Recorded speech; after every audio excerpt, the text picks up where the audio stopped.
After all, inflation is all anybody is talking about. It is now the biggest problem confronting the nation. You can't turn on the news without hearing a story about inflation. All of the companies that are coming out with bad earnings, they're not really blaming it on COVID or Putin, they're blaming it on inflation. Now, of course, our leaders in government and the Fed, well, sure, they want to blame the inflation on Putin or COVID, but the reality is inflation is here. It is a major problem, and that's exactly what many of us who have been buying precious metals were expecting all along. And what's very frustrating is now that we've been proven right, we bet on inflation. We bet on inflation by buying gold and silver. We bet right. All the people that said there was no inflation to worry about, they were wrong. Yet it's very frustrating that even though we were right, we're not getting rewarded for being right in the price of our gold and silver that should be much higher. Well, first of all, let me start out by saying inflation isn't new. Just because a lot of people are finally talking about inflation, that doesn't mean that inflation has suddenly appeared and it was missing in action all this time. Inflation has been with us for over a decade. I mean, it's been with us for many decades, but in particular, starting with the 2008 financial crisis, when the Federal Reserve responded to that crisis with quantitative easing, that was inflation. So we've been experiencing inflation under the guise of quantitative easing, because quantitative easing is simply a euphemism for inflation. The government didn't want to admit that its policy response to the Great Recession was to create inflation, so it named inflation quantitative easing, which sounded like it was a good thing or a smart thing. It was a way to dress up a really bad thing.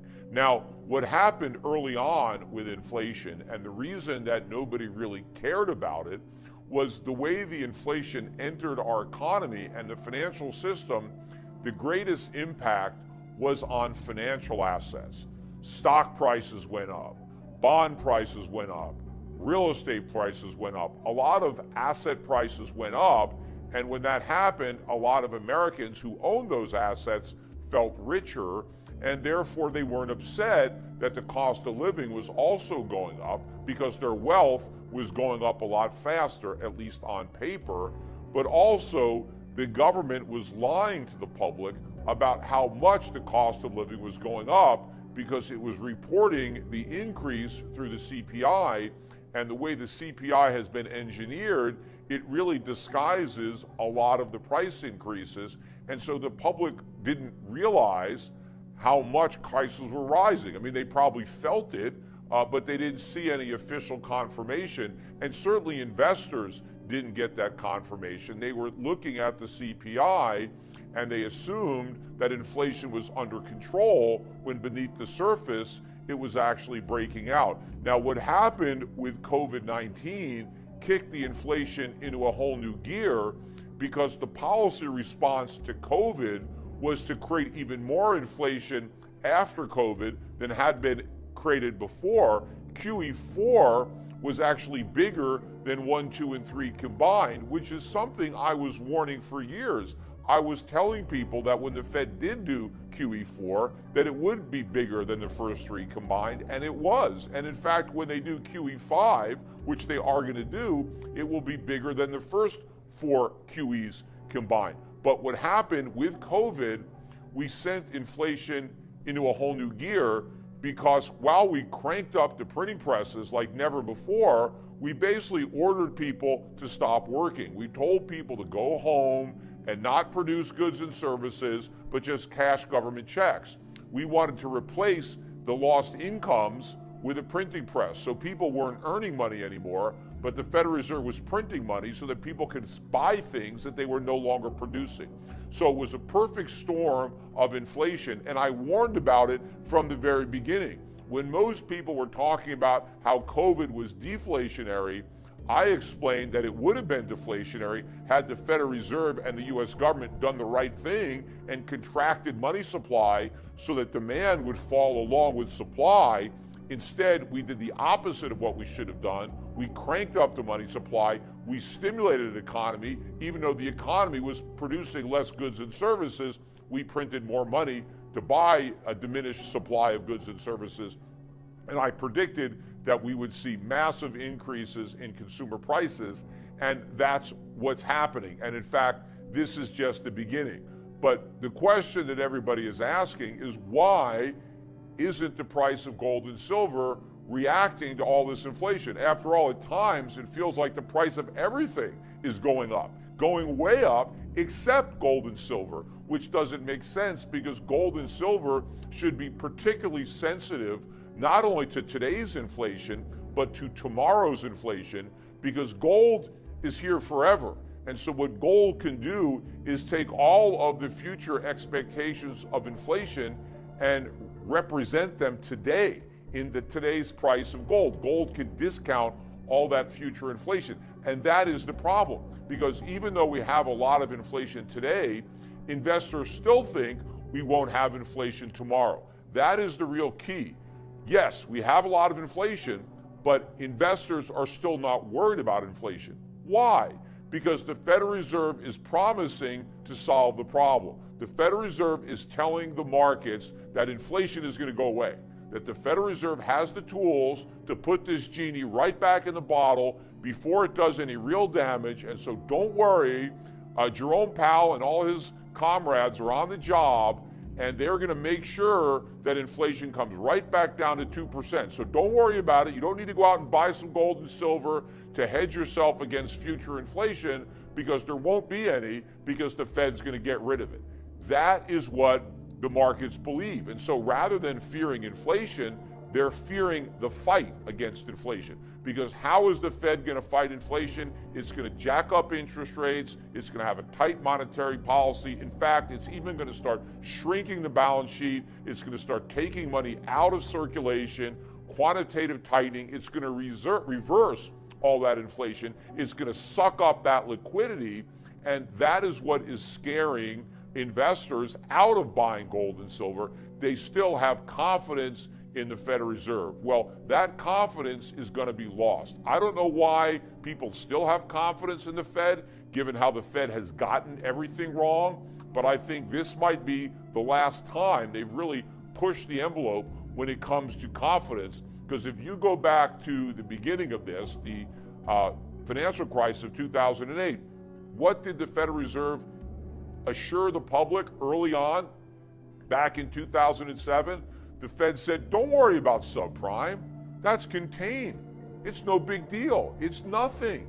And they even said that if the housing market were to go down, which was something that they didn't expect, but they said the U.S. economy was so strong that even if housing prices went down, it wouldn't matter. The economy would just shrug it off. Well, of course, the Federal Reserve couldn't have been more wrong about that financial crisis coming or the Great Recession. Because if you recall, in the summer of 2008, when we were already in the worst recession since the Great Depression, because that Great Recession started in December of 2007, the Fed said that not only was the economy strong, but there was no recession anywhere in sight, even though we were already in the middle of one. So the Fed completely got that wrong.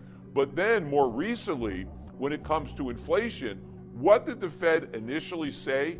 Inflation is not a concern. There is no inflation. In fact, the Fed was saying the problem was that we didn't have enough inflation, that we had an absence of inflation, and we needed more.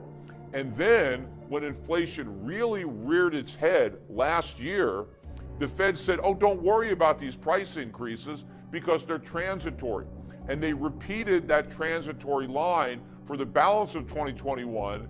And then it wasn't until later in the year that they finally acknowledged that they were wrong and that inflation wasn't transitory. But then they still didn't do anything to correct their mistakes. They continued to print money. They continued to hold interest rates at zero until into 2022. And then they finally started inching up interest rates. Although they're talking about raising them some more, they still haven't shrunk the balance sheet. They're talking about starting that in June, but they really haven't done it yet.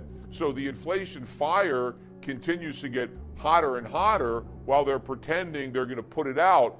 But if you look at the Fed's hawkish talk, and again, nothing is hawkish, it's maybe less dovish, but if you look at what Powell is saying, all of the Fed's willingness to do what it takes to fight inflation, it's all predicated, in fact, conditioned on how strong the U.S. economy is. Because Powell is out there saying that we will fight inflation because the U.S. economy is strong enough to withstand it. So it's not going to be like 1980 when Paul Volcker pushed the economy into recession by raising interest rates.